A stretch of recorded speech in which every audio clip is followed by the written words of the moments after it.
Shalom semuanya. Dengan acara bernama Sheriff ini, kami bertemu dan bersekutu. Saya merasa sangat-sangat bersyukur kepada Tuhan. Tuhan ingin memberikan kasih-Nya, sayang-Nya di dalam hati kita. Jika kita semua dalam persekutuan ini, jika kita terima firman Tuhan dan mengenalnya, dan kita bertemu hati Tuhan, dan jika kita terima hati Tuhan di dalam hati kita, barang siapa kita akan menjadi orang-orang yang terbaru, sudah akan jauh berbeda dari kehidupan yang kita hidup sampai sekarang. Tuhan akan buat kita sepertinya begitu. Pada hari ini kita baca Roma pasal 3 mulai ayat 19. Mulai ayat 19 sampai 31 kita baca. Tetapi kita tahu bahwa segala sesuatu yang tercantum dalam kitab Taurat ditujukan kepada mereka yang hidup di bawah hukum Taurat, supaya tersumbat setiap mulut dan seluruh dunia jatuh ke bawah hukuman Allah. Sebab tidak seorang pun yang dapat dibenarkan di hadapan Allah oleh karena melakukan hukum Taurat. Karena justru oleh hukum Taurat orang mengenal dosa.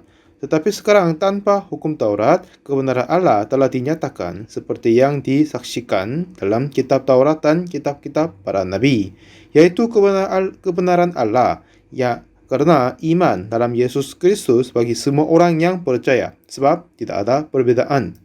Karena semua orang telah berbuat dosa dan telah kehilangan kemuliaan Allah, dan oleh kasih karunia telah dibenarkan dengan cuma-cuma karena penebusan dalam Kristus Yesus. Kristus Yesus telah ditentukan Allah menjadi jalan pendamaian karena iman dalam darah-Nya. Hal ini dibuatnya untuk menunjukkan keadilannya karena Ia telah membiarkan dosa-dosa yang telah terjadi dahulu pada masa kesabarannya. Maksudnya ini untuk menunjukkan keadilannya pada masa ini supaya nyata bahwa Ia benar dan juga membenarkan orang yang percaya kepada Yesus. Jika demikian, apakah dasarnya untuk bermegah? Tidak ada. Berdasarkan apa? Berdasarkan perbuatan? Tidak, melainkan berdasarkan iman. Karena kami yakin bahwa manusia dibenarkan karena iman, dan bukan karena ia melakukan hukum Taurat. Atau adakah Allah hanya Allah orang Yahudi saja? Bukankah Ia juga adalah Allah bangsa-bangsa lain? Ya, benar. Ia juga adalah Allah bangsa-bangsa lain. Artinya, kalau ada satu Allah yang akan membenarkan baik orang-orang bersunat karena iman maupun orang-orang tak bersunat juga karena iman. Jika demikian, adakah kami membatalkan hukum Taurat karena iman? Sama sekali tidak. Sebaliknya, kami meneguhkannya. Sampai 31 kita baca. Satu ketika saya memimpin acara di Nairobi, Kenya. Saya diundang dari Presiden Malawi, lalu saya harus ke sana, lalu saya hadiri rapat untuk di situ. Biasanya dari penerbangan dari Kenya sampai Malawi kira-kira butuh 4 jam, 10 menit sampai 20 menitan begitu.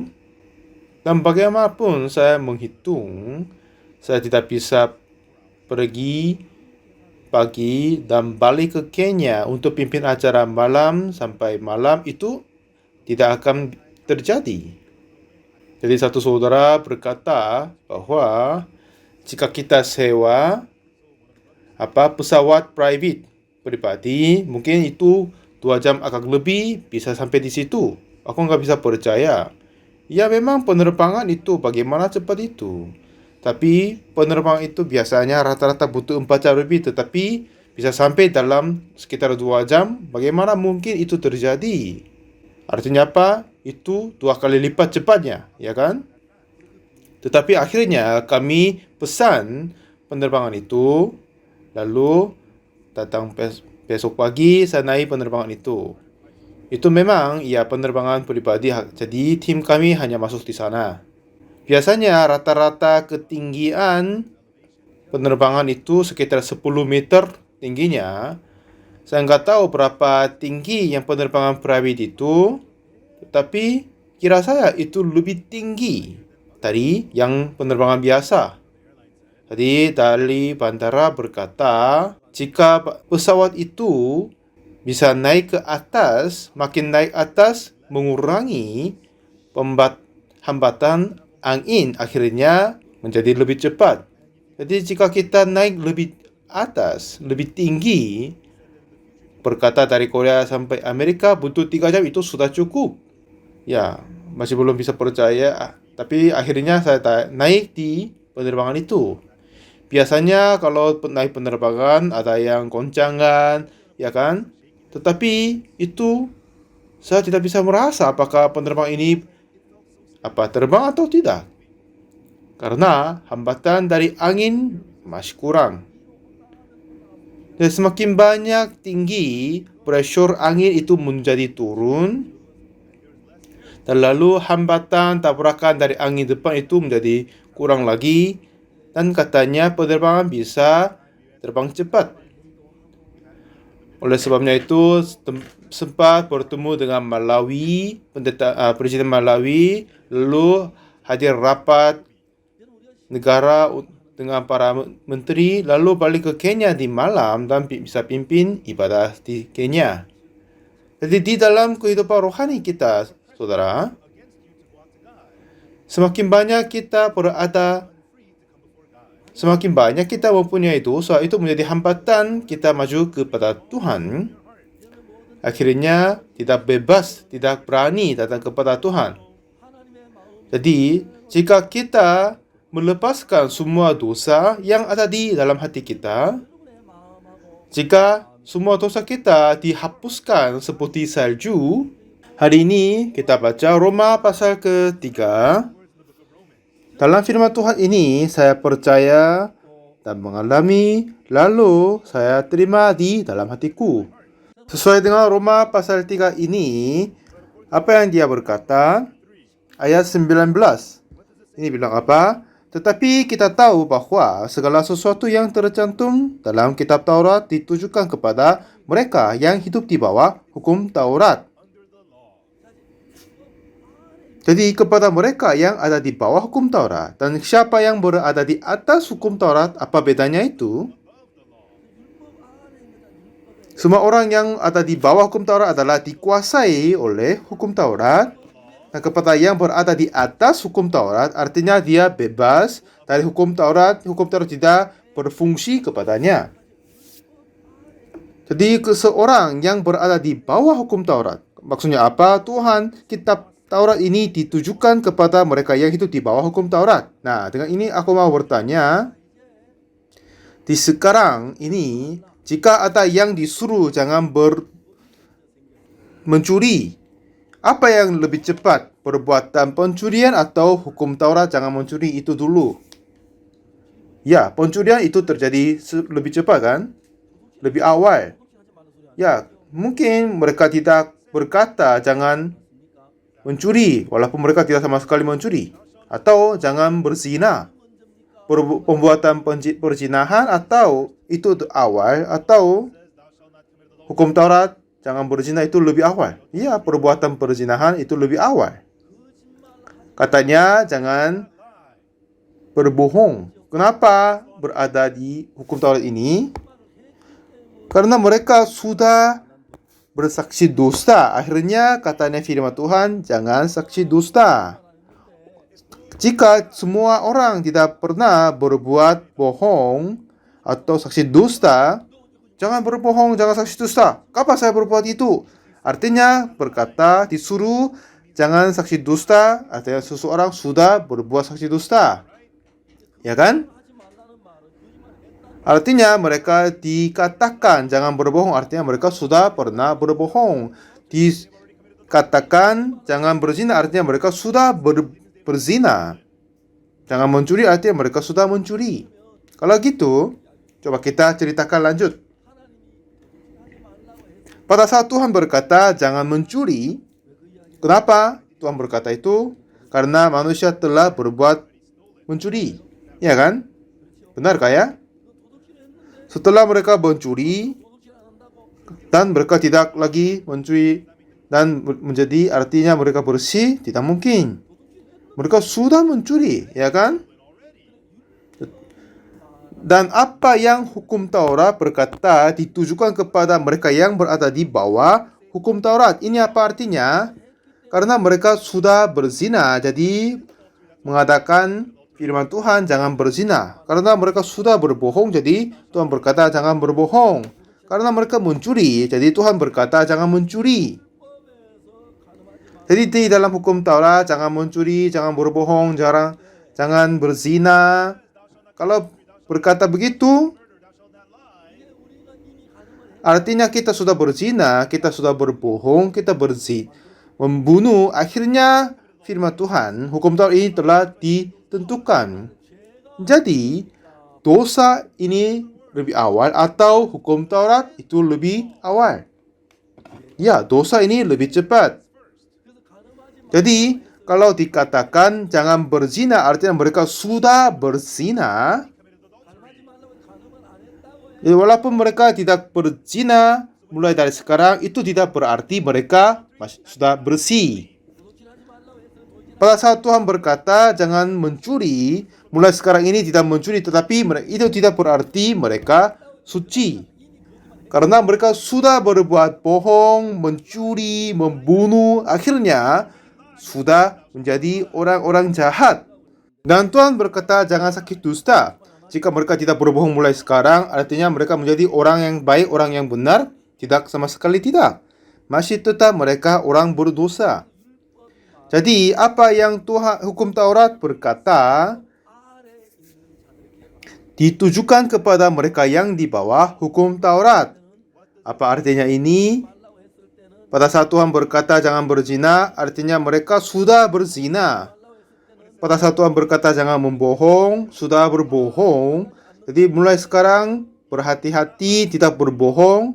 Itu tidak berarti mereka tidak akan diberkati. Lalu ayat 19. Tetapi kita tahu bahwa segala sesuatu yang tercantum dalam kitab hukum Taurat ditujukan kepada mereka yang hidup di bawah hukum Taurat. Tuhan berkata jangan mencuri karena mereka sudah mencuri, jangan berzina karena mereka sudah berzina. Karena mereka sudah berbuat kejahatan, jadi Tuhan katakan janganlah itu. Jadi kita mulai sekarang tidak berbuat jahat, jadi kita menjadi bersih? Tidak, sama sekali tidak. Jadi kenapa Tuhan memberikan hukum Taurat kepada kita adalah untuk kasih tahu bahwa kita sudah mempunyai dosa dan berdosa. Jadi orang berpikir bahwa jika mereka berbuat baik dan melakukan hukum Taurat akan diberkati, tetapi tidak, sama sekali tidak. Dulu di Korea ada undang-undang tentang kayak jam malam. Setelah peperangan Korea, ada banyak mata-mata dari Korea Utara naik perahu datang ke selatan dan periksa dan melihat, mengintai di Korea Selatan. Jadi setelah tengah malam akan terjadi jam malam. Setelah itu ada yang berjalan ditangkap polisi. Tetapi satu-satunya provinsi namanya Chungcheongbuk-do, di sana tidak ada undang-undang jam malam. Karena semua provinsi yang lain sudah ada pantainya, tetapi provinsi Chungcheongbuk-do tidak ada pantai. Semuanya darat saja. Jadi di sana tidak ada undang-undang jam malam. Setelah Korea menjadi makin maju, jam malam itu sudah tidak berlaku lagi. Jadi dengan misalnya, jika saya tinggal pembatasan Chungcheongnam-do sama Chungcheongbuk-do, jika saya berjalan-jalan dekat tengah malam, polisi kejar saya. Jika saya masuk ke dalam provinsi Chungcheongbuk-do, itu di sana tidak ada undang-undang jam malam, jadi aku tidak akan tangkap, iya kan? Di provinsi yang lain sudah ada undang-undang jam malam, tetapi di provinsi itu tidak ada. Seperti begitu, ada hukum Taurat itu berarti seseorang yang kita sudah berbuat dosa, jadi bagaimanapun kita melakukan baik mulai sekarang, tetapi kita tidak bisa melepaskan dosa kita. Mari kita lanjut membaca kitab di ayat berikutnya, ayat 20, ini berkata, sebab tidak seorang pun yang dapat dibenarkan di hadapan Allah oleh karena melakukan hukum Taurat. Karena justru oleh hukum Taurat orang mengenal dosa. Jadi di sini, jika kita sudah berbuat dosa dan kita berbohong, jadi Tuhan berkata jangan mencuri, jangan berzina, dan artinya setelah itu Tuhan memberi hukum Taurat. Dan juga kita berada di bawah hukum Taurat. Jadi kita sudah menjadi orang berdosa. Jadi di sini ayat 19 berkata, tetapi kita tahu bahwa segala sesuatu yang tercantum dalam kitab Taurat ditujukan kepada mereka yang hidup di bawah hukum Taurat, supaya tersembah setiap mulut dan seluruh dunia jatuh ke bawah hukuman Allah. Dan ayat 20 berkata, sebab tidak seorang pun yang dapat dibenarkan di hadapan Allah oleh karena melakukan hukum Taurat, karena justru oleh hukum Taurat orang mengenal dosa. Jadi, saudara, Tuhan berkata jika kita melakukan hukum Taurat akan diberkati, tetapi masalahnya, tidak ada yang melakukan sempurna hukum Taurat. Jadi kenapa Tuhan memberikan hukum Taurat adalah tidak untuk kita tidak melakukan dosa, berbuat dosa, tetapi untuk mengenalkan kepada kita bahwa kita sudah berbuat dosa dan kita mengenal dosa. Inilah Tuhan kenapa memberikan hukum Taurat. Jadi kita sampai sekarang kita pergi ke gereja dan sering membaca ulang tentang hukum Taurat. Jangan ada padamu Allah lain di hadapanku, jangan membuat bagimu patung apapun, dan jangan sujud menyembah kepadanya. Kuduskanlah hari Sabat, hormatilah ayahmu dan ibumu, jangan membunuh, jangan berzina, jangan mencuri, jangan mengucap sakit dusta, jangan mengingini. Ya, ini 10 hukum. Jika kita melakukan semuanya, bisa masuk kerajaan surga? Tidak, sama sekali tidak. Katanya, tidak ada yang dibenarkan oleh melakukan hukum Taurat. Tetapi masih banyak gereja sekarang ini salah ajar kepada jemaatnya bahwa jika kita melakukan hukum Taurat sesuai dengan perintah Allah, kita akan diberkati. Ini gereja masih ajar begitu. Memang Alkitab berkata gitu. Jika kita melakukan semuanya, menjaga semuanya akan diberkati. Tapi masalahnya kita sudah melanggarkan hukum Taurat. Akhirnya, bagaimanapun kita berusaha menjaga mulai sekarang, tetapi dengan melakukan hukum Taurat tidak ada yang dibenarkan dan diberkati. Katanya tidak seorang pun yang dapat dibenarkan di hadapan Allah oleh karena melakukan hukum Taurat. Jadi 20 bilang gitu kan? Tidak seorang pun yang dapat dibenarkan di hadapan Allah oleh karena melakukan hukum Taurat. Jadi bagaimanapun kita berusaha melakukan hukum Taurat, dengan itu kita tidak boleh disucikan, tidak akan dibenarkan. Jadi selama kita berusaha menjaga hukum Taurat, apa yang kita merasa adalah, ya nggak bisa ini, kita orang berdosa. Dengan itu, untuk seseorang sadar dan mengenal dia sendiri orang berdosa. Inilah kenapa Tuhan memberi hukum Taurat. Tetapi kenapa banyak orang salah paham tentang hukum Taurat adalah jika kita melakukan hukum Taurat akan diberkati dan akan diampuni dosanya, akan menjadi bersih. Kiranya mereka menjadi begitu. Tetapi tidak, sama sekali tidak. Kita sudah berada di bawah hukum Taurat, harusnya kita dikutuk. Tidak seorang pun yang dapat dibenarkan di hadapan Allah oleh karena melakukan hukum Taurat. Dan ayat berikutnya, ayat 20 berkata, tetapi sekarang tanpa hukum Taurat kebenaran Allah telah dinyatakan. Ya kan? Kecuali hukum Taurat. Ada yang kebenaran Allah dinyatakan. Ayat 21 ini berkata, tetapi sekarang tanpa hukum Taurat, kebenaran Allah telah dinyatakan. Seperti apa? Tidak terhubung dengan hukum Taurat, kebenaran Allah telah dinyatakan. Jadi dengan itu, apa yang Tuhan mau kasih tahu kepada kita adalah tujuan pemberian hukum Taurat adalah bukan kita melakukan dan diberkati, tetapi ya memang kita berlakukan akan diberkati, tetapi tidak ada yang semuanya, tidak ada yang bisa melakukan semuanya dengan baik-baik, dan kita semua sudah orang berdosa. Jadi bagaimanapun kita berusaha mulai sekarang melakukan hukum Taurat, tetapi sudah kita pernah berbuat dosa, jadi dengan melakukan hukum Taurat tidak dapat dibenarkan. Jika kita melakukan baik-baik, Tuhan akan menghitung, ya dosamu akan dihapuskan. Tidak, sama sekali tidak. Tidak seorang pun dapat dibenarkan oleh melakukan hukum Taurat. Hanya untuk mengenal dosa. Jadi ayat 21 ini berkata, tetapi sekarang tanpa hukum Taurat, kebenaran Allah telah dinyatakan. Jadi satu jalan yang lain bagaimana kita menjadi benar sudah ada di sini kan? Dan jalan kita dibenarkan adalah apakah ini terhubung dengan melakukan hukum Taurat atau tidak. Katanya tanpa hukum Taurat, kebenaran Allah telah dinyatakan. Ada jalan baru tanpa hukum Taurat.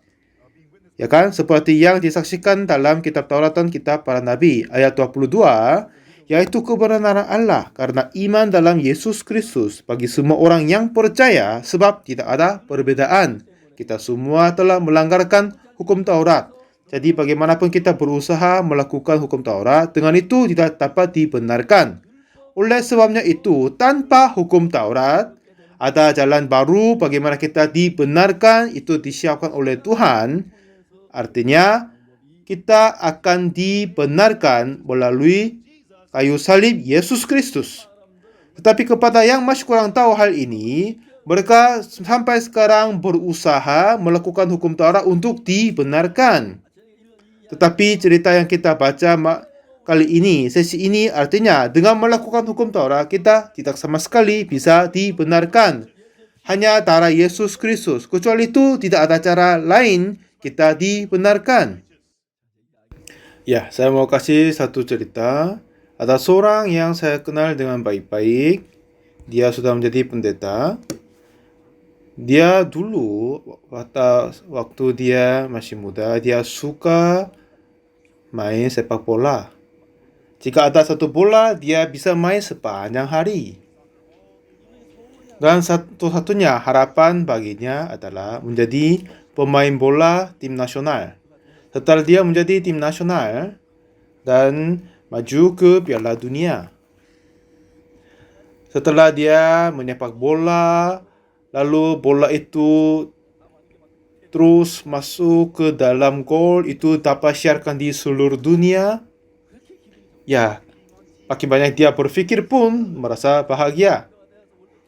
Nah, dengan ini dia akan menjadi tim nasional, lalu maju ke Piala Dunia dan mau buat gol. Itulah satu-satunya harapan dia di dalam kehidupannya.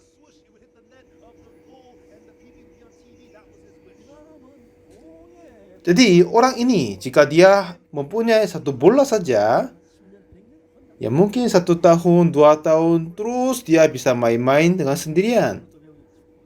Lalu dia ingin belajar lebih, akhirnya masuk ke sekolah, akademi untuk sepak bola. Lalu dia latih baik sekali. Satu ketika, kemungkinan dia terasa capek sekali. Mungkin latihan terlalu banyak.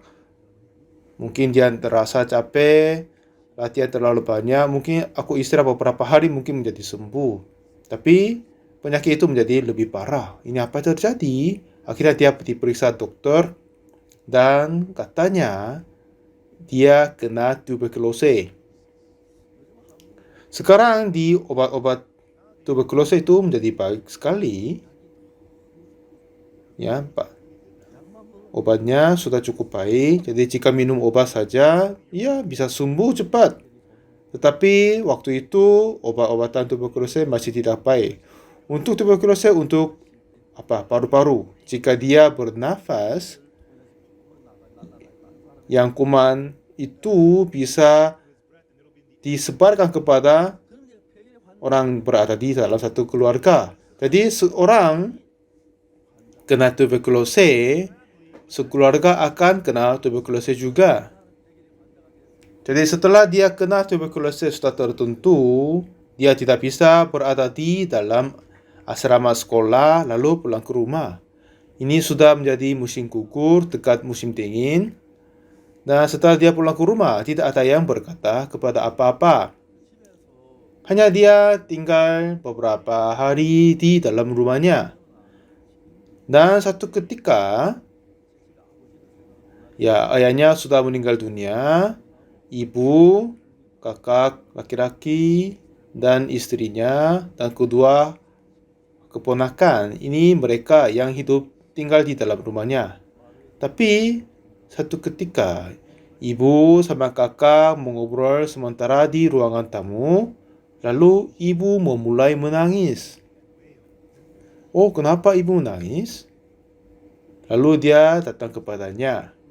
Jadi kakak laki-laki ini berkata kepadanya, ayo kamu coba duduk di sini. Ya kakak. Sebagai kakakmu, aku tidak boleh berkata ini, tetapi ini apa yang saya harus berkata, bahwa di dalam keluarga ini, jika kamu sendiri dan aku tinggal di sini, itu tidak masalah. Tetapi kira saya, seperti yang kamu lihat, di sini ada dua anak kecil, keponakan kamu kan? Jika kamu tinggal di rumah ini, pasti kedua anak ini akan kena tuberkulosis juga. Jadi, jika saya hidup tinggal sendirian, enggak apa-apa. Aku tidak akan berkata ini. Tetapi, kalau anak-anak kecil ini kena tuberkulosis, cepat mereka akan mati. Jadi, meminta maaf, saya tidak boleh berkata hal ini, tetapi kira saya kamu harus meninggalkan rumah ini. Dia berpikir sementara, ya memang benar sekali, itu benar.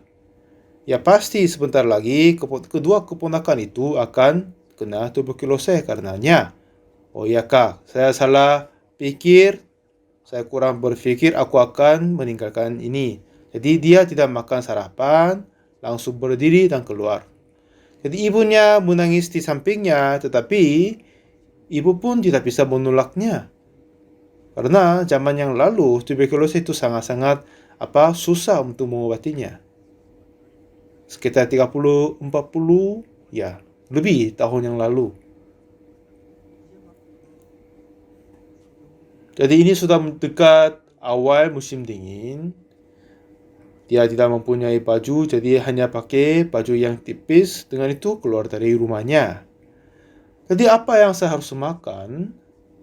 Bagaimana saya hidup? Di mana saya tidur? Semuanya terasa susah. Sepanjang hari dia cari tempat tidur, nggak bisa ketemu. Sepanjang hari dia tidak bisa makan. Dan pada waktu menjelang malam, dia menemukan satu rumah yang tertinggal. Itu rumahnya, jika orang meninggal dunia, masukkan jenazah di dalam peti kan. Lalu ini rumah yang menimpan tepinya. Oleh sebabnya dia tidak ada tempat yang tidur.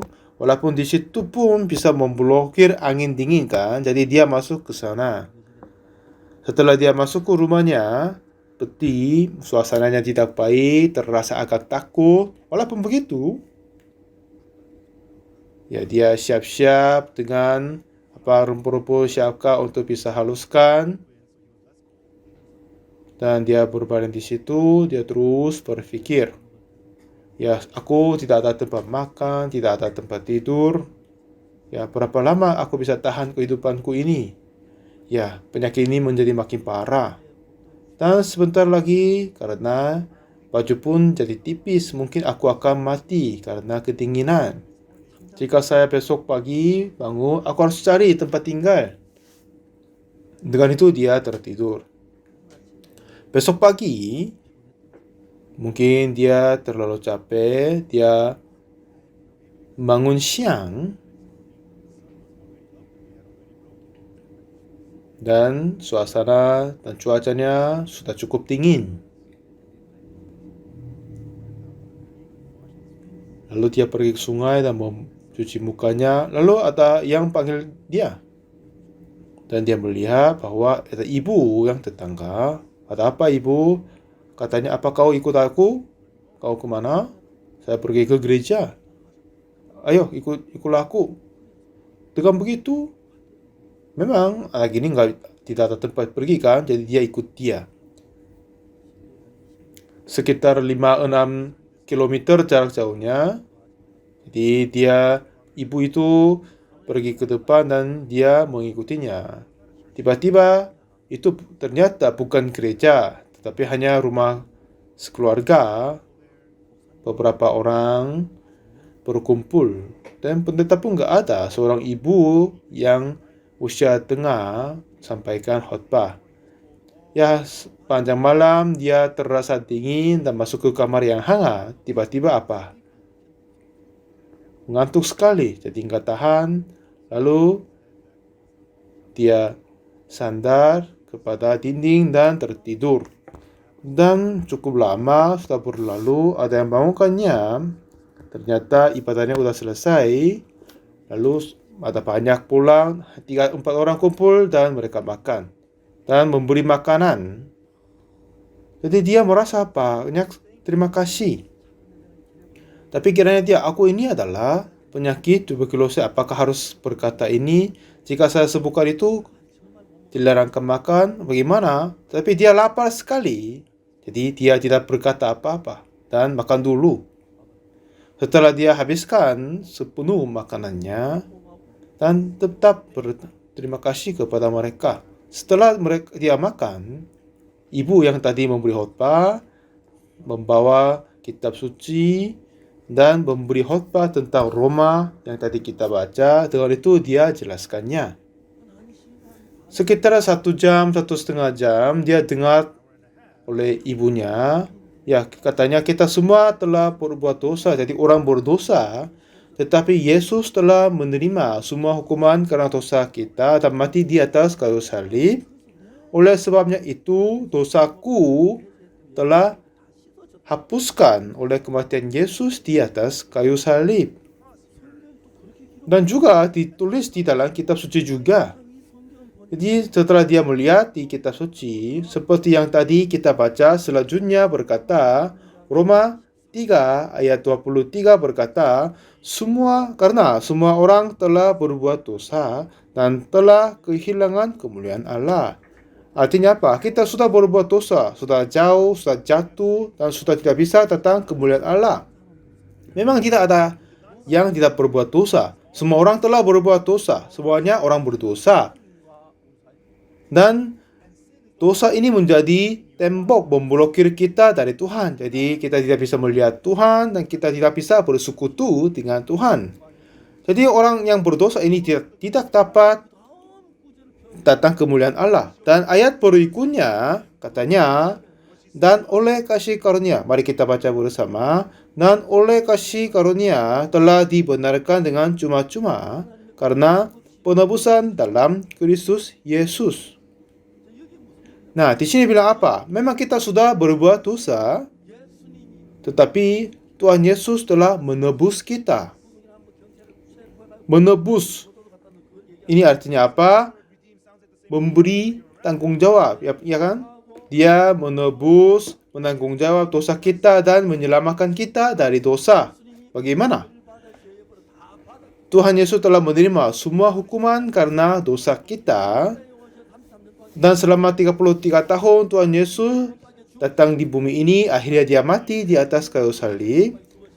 Bukan karena dosanya sendiri dia harus mati di atas kayu salib, tetapi Tuhan mengasihi kita.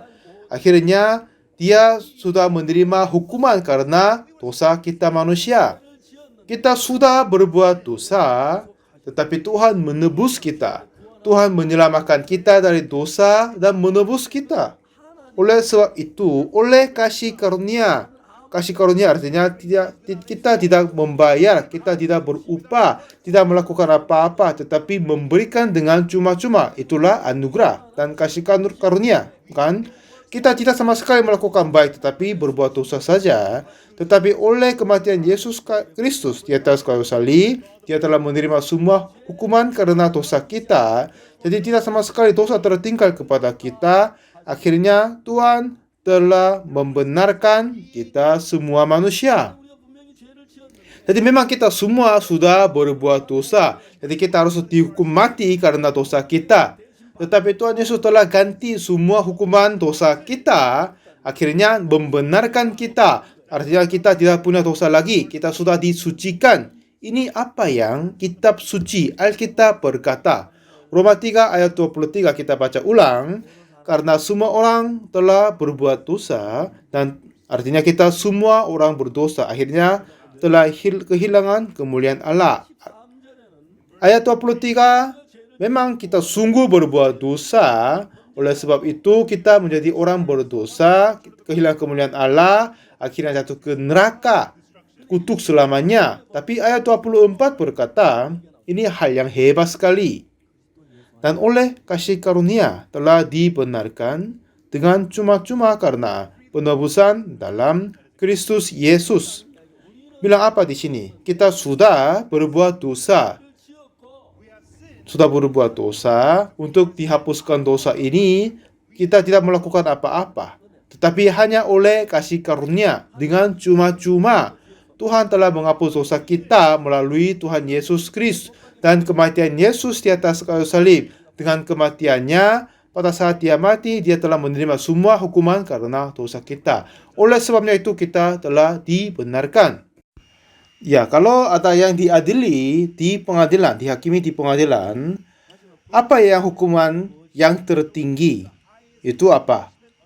Hukuman tertinggi adalah hukuman mati, ya kan? Apakah ada hukuman lebih tinggi dari hukuman mati? Nggak ada. Benar kan? Jadi saya mau bertanya, jika aku berbuat dosa, misalnya aku membunuh satu orang, jadi hakim memberi hukuman mati. Jadi saya harus dihukum mati, kan? Tetapi ternyata saya pernah membunuh seorang lagi dan ternyata orang ini membunuh 2 orang. Kalau begitu akan menerima hukuman apa? Terima hukuman apa? Memang hukuman mati. 2 orang membunuh hukuman mati. Karena hukuman tertinggi adalah hukuman mati. Di atasnya tidak ada. Jika membunuh 1 orang, misalnya itu dihukum mati. Kalau membunuh 10 orang, atau membunuh 1000 orang, atau 10.000 orang membunuhnya, tetapi hukuman mati 1 kali sudah cukup, tidak ada lagi. Jika dia membunuh 10 orang, memberi hukuman mati, dan hidupkan kembali dan memberi hukuman mati sekali lagi, tidak akan, kan?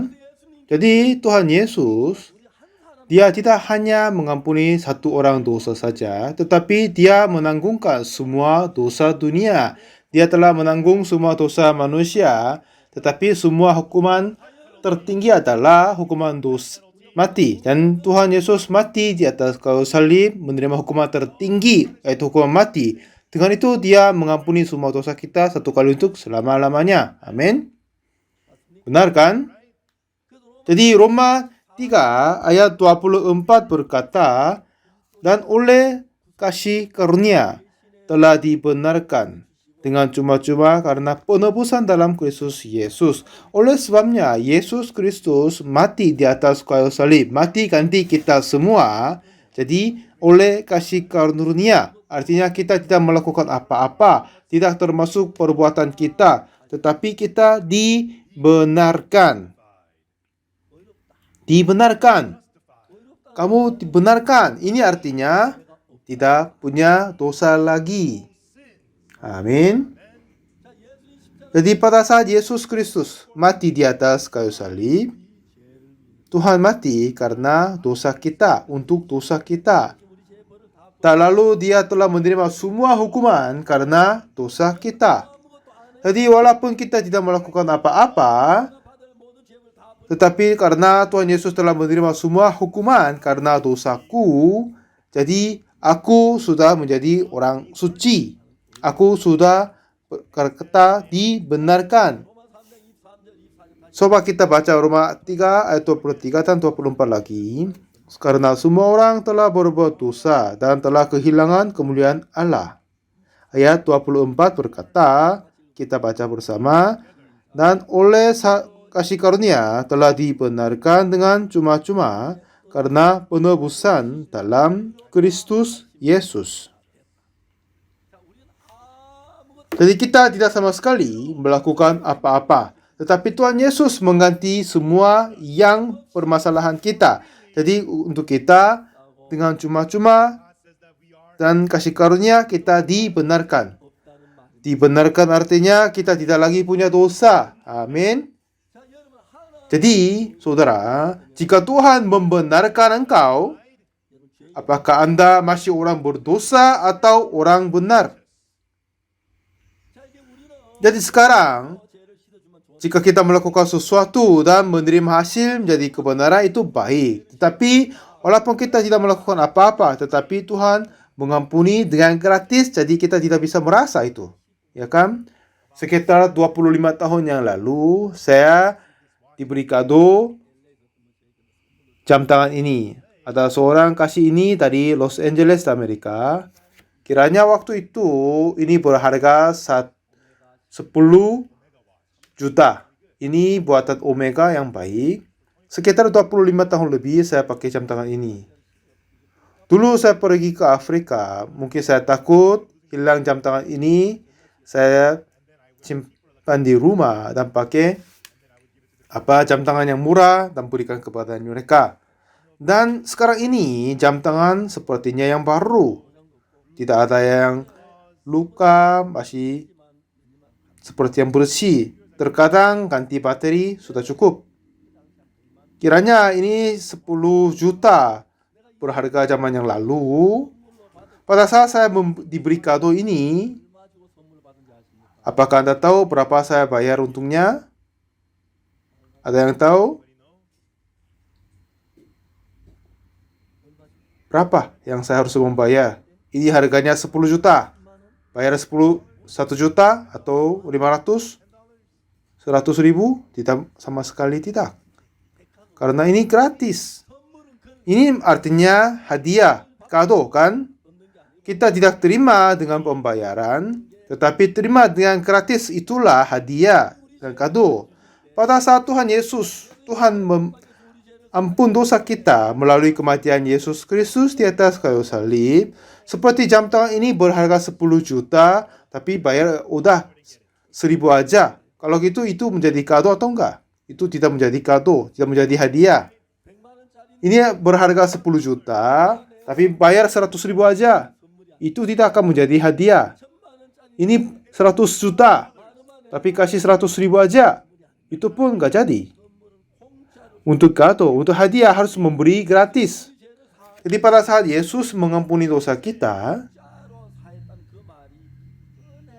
Dia mengampuni dosa kita dengan cuma-cuma. Itu berarti kasih karunia. Dalam kata kasih karunia berarti tidak boleh membayar, harus gratis, tidak melakukan apa-apa, hanya memberikan. Ayo, terima ini. Seperti begitu memberikan. Inilah artinya kasih karunia. Bisa paham kan? Jadi Tuhan berkata, bukan kamu melakukan baik untuk masuk kerajaan surga, tetapi bagaimanapun kita berusaha melakukan baik, tetapi dengan itu tidak dapat menghapus dosa yang kita sudah berbuat. Jadi ada yang berkata, berusaha melakukan baik untuk mengampuni dosanya atau mengurangi dosanya, tetapi tidak, sama sekali tidak. Artinya seseorang harus mati, ganti kematian kita. Jadi Yesus Kristus, Dia sungguh mati di atas kayu salib untuk dosaku dan dosamu. Dan dengan itu Dia bangkit 3 hari kemudian. Lalu dengan itu mengampuni semua dosa kita. Benar kan? Kalau begitu, apakah kita sudah disucikan atau belum? Ya, kita sudah disucikan. Walaupun kita tidak melakukan apa-apa, kita tidak sama sekali melakukan apa-apa dengan gratis, dengan cuma-cuma, kita telah disucikan, diampuni. Itu dapat berkata apa? Kasih karunia. Jadi jika kita membeli sesuatu dengan pembayaran, ya itu memang biasa. Tetapi ada yang diberi dengan gratis, kadang terasa agak aneh kan? Tetapi Tuhan Yesus, pada Yesus mati di atas kayu salib untuk kita. Bagaimana kita membayar untuk itu? Menghitung apa untuk itu? Jadi Tuhan Yesus mati di atas kayu salib untuk ganti hukuman kita. Jadi aku ini adalah pendeta Oxubak, dan upah dosa untuk pendeta Oxubak telah dilunasin pada saat Yesus Kristus mati di atas kayu salib. Amin. Amin. Pada saat Yesus mati, kematian Yesus itu di atas kayu salib, semua dosa manusia sudah dihapuskan dan dibayarkan.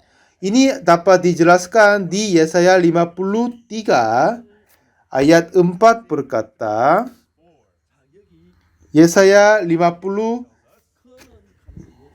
ayat 4, tetapi sesungguhnya penyakit kita yang ditanggungnya, dan kesengsaraan kita yang dipikulnya. Padahal kita mengira dia kena tulah, dipikul, dan ditindas Allah. Ayat 5 dapat jelas lebih, katanya, tetapi dia, namanya Yesus kan, tertikam oleh karena pemberontakan kita. Dia diremukkan oleh karena kejahatan kita. Ganjaran yang mendatangkan keselamatan bagi kita ditimpakan kepadanya, dan oleh bilur-bilurnya kita menjadi sembuh. Ini apa artinya? Sudah bisa paham kan? Ya, semua hukuman karena dosa kita, Tuhan Yesus telah terima semua hukuman ganti kita. Oleh sebabnya itu, ya kan? Ganjaran yang mendatangkan keselamatan bagi kita ditimpakan kepadanya, dan oleh bilur-bilurnya kita menjadi sembuh. Ayat 6 juga berkata, kita sekalian sesa seperti domba, masing-masing kita mengambil jalannya sendiri, tetapi Tuhan telah menimpakan kepadanya kejahatan kita sekalian. Jadi Tuhan tidak hanya berkata dosamu diampuni, disucikan, tetapi berdasar dengan kematian Yesus Kristus ada di kayu salib. Yesus berkata, Tuhan berkata begitu. Pada saat Yesus Kristus mati di atas kayu salib dan menumpah darah. Tetapi, benar enggak? Tapi ada yang berkata, aku masih punya dosa. Itu yang kata yang sangat-sangat menyakiti hati Tuhan. Jadi apa yang kita harus berkata untuk menggembirakan Tuhan Yesus? Artinya, ya Tuhan, terima kasih Engkau telah mengampuni dosaku. Inilah kita harus menjawab. Seperti ada puji nyanyian begitu, kita tidak dibenarkan oleh karena emas dan perak seperti harta yang akan menjadi sia-sia, tetapi oleh karena darah Yesus, anak domba Allah, anak Tuhan, dengan darahnya kita terima pengampunan dosa. Aku telah ditebus. Seperti begitu Tuhan Yesus telah mengampuni dosa kita dan telah membenarkan kita. Tetapi ada yang masih berkata, aku orang berdosa. Sangat-sangat menyakiti hati Yesus, ya kan? Banyak orang ikut gereja dan setelah berkata Yesus mati karena dosanya, tapi berkata orang berdosa. Betapa hati Yesus sakit karena itu. Sungguh dosa kita ditebuskan dan dihapuskan. Tuhan berkata, aku telah membenarkan, dosamu telah dihapuskan. Seperti yang tadi, yang ingin menjadi pemain sepak bola, setelah dia makan siang, ibu yang pemberi khotbah, bukan pendeta atau bukan pendeta muda, membuka kitab dan jelaskan bagaimana dosa kita dihapuskan. Sekitar 2 jam. Setelah dia dengar oleh ibu itu, sungguh dosanya telah dihapuskan. Dan juga katanya, dia tidak sama sekali dapat lupa hari itu. Sepanjang hari, dia makan sejak kemarin. Hari ini dia dapat makan siang, lalu bersekutu, malam kasih makanan lagi, dan dia hadiri ibadah malam, lalu pulang ke tempatnya. Lalu ibu yang mengantarnya pulang ke rumahnya, dan dia pun balik ke tempat yang simpanan peti jenazah. Pada dia ingin tidur malam itu, dia sangat-sangat terima kasih kepada Tuhan telah memberi 2 kali makan dan juga dosanya telah dihapuskan. Setelah dia menerima pengampunan dosa, ya sungguh Tuhan dapat dipercayai, dia pun merasa syukur sekali. Sampai sekarang dia tidak pernah berdoa, tetapi dia mulai berdoa, Tuhan terima kasih Tuhan mengampun dosaku. Lalu dia berdoa satu lagi bahwa Tuhan, ini sudah dekat musim dingin, tolong memberi tempat yang saya tinggal. Tidak perlu yang terbaik, tetapi tolong kasih tempat yang saya tinggal. Setelah itu dia tidur dan bangun pagi. Terus dia pergi berjalan-jalan untuk cari tempat yang hidup tinggal. Lalu ada yang panggil dia, ayo kamu izin, dan dia balik, lihat ada yang bapak yang tinggal di desanya. Katanya, oh kemarin saya cari Anda sepanjang hari, kau kemana? Saya ikut gereja kemarin. Oh enggak, saya sementara ke gereja. Ada apa bapak? Dia mau berkata sesuatu. Katanya dia mempunyai kebun buah-buahan. Dia sudah mempunyai rumah diri sendiri. Lalu dia membeli tanah di kaki gunung untuk menanam pohon apel. Setelah selesai pertanian kebun apel dan memetik semua apel dan jualnya. Setelah itu musim dingin memang nggak ada kerja untuk kebun apel itu. Jadi dia tidak perlu tinggal di kebun itu dan dia mau balik ke rumahnya tinggal bersama dengan keluarga. Tapi tidak ada yang menjaga kebun apel itu kan. Tapi lebih baik ada yang bisa tinggal di sana dan menjaga barang-barang dan yang lain. Lalu dia terdengar bahwa Hijin ini kena tuberkulosis dan meminta dia tinggal di tempatnya, di kebun. Katanya, oh ya itu tempatnya hangat. Sudah ada banyak batang terpotong dari pohon apel dengan bakar itu menjadi hangat sekali.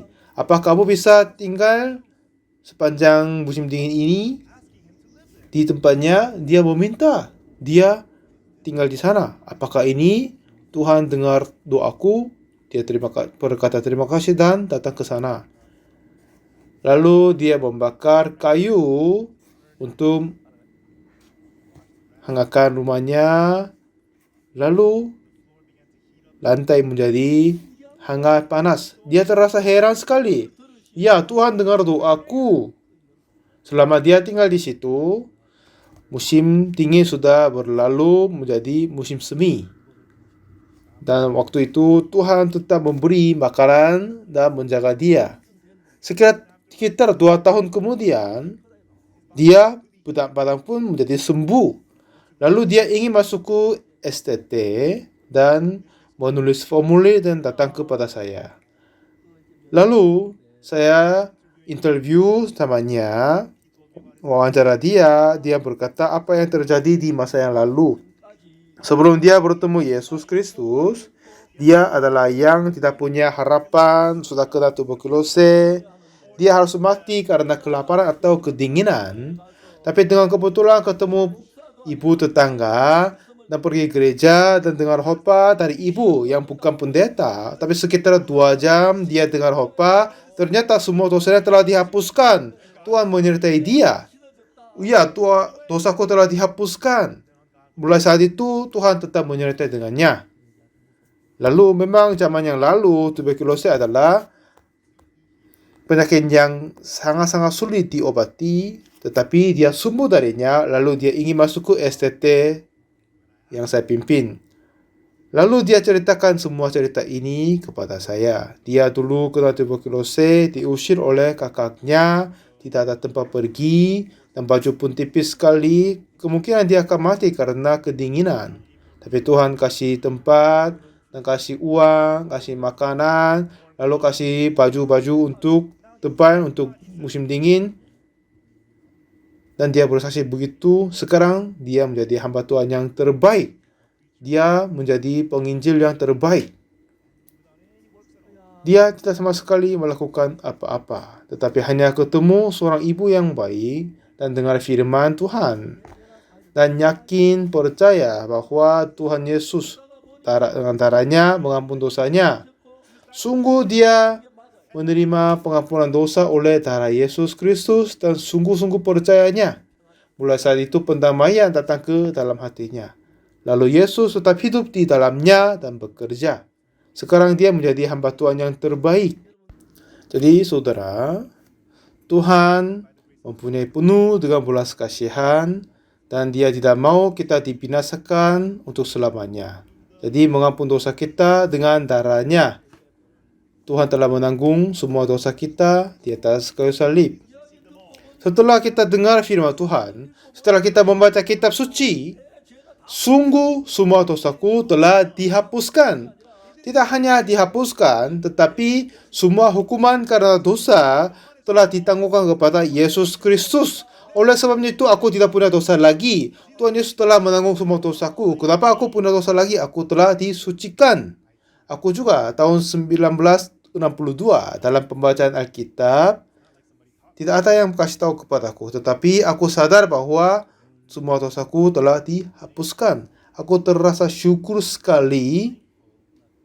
Jadi mulai saat itu saya mempersembahkan tubuhku kepada Tuhan, menjadi hamba Tuhan, dan sudah memberitakan khotbah Injil Yesus bahwa ampun dosa kita kepada banyak orang di seluruh dunia.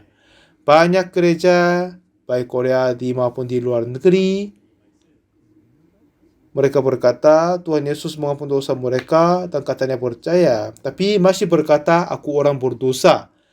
Apa itu artinya? Mereka masih punya dosa, anggapnya gitu. Tetapi kami tidak berkata kita orang berdosa, tetapi dosa kita telah dihapuskan, ditebuskan, kita dikuduskan, dibenarkan. Barang siapa dengar firman ini dan barang siapa percaya ini, mereka akan menjadi satu dengan Yesus. Mulai saat itu Yesus akan membantu Anda. Kita akan terima berkat besar dari Tuhan. Dan setelah kita meninggalkan dunia ini, akan bersukacita selamanya dengan Tuhan Yesus di kerajaan surga. Melalui seminar ini, semoga kita semua yakin bahwa kita sudah menerima pengampunan dosa. Jika ada yang kekurangan untuk penjelasan, kasih kabar kepada para pendeta dari kami dan belajar dengan baik-baik. Masih ada banyak orang pergi gereja selama 50-60 tahun, tetapi kurang percaya ini dan menganggap dia orang berdosa. Tetapi tidak, sama sekali tidak. Kita sungguh berbuat dosa, tetapi telah ditebuskan oleh darah Yesus di atas kayu salib. Mari kita berdoa. Tuhan Bapa kami, terima kasih banyak. Kami yang sudah berbuat dosa yang jahat, Engkau mati di atas kayu salib dan dihakimi dan menumpah darah-Mu. Dengan itu telah membersihkan kami. Kami tidak lagi orang berdosa. Kami mengucap syukur pada saat kami berpikir akan datang kerajaan surga dan bersukacita denganmu. Biar kami bisa sadar semuanya ini dengan baik-baik. Terima kasih Tuhan telah mengampuni dosa kami. Dalam nama Tuhan Yesus Kristus kami berdoa. Amin. Terima kasih banyak semua.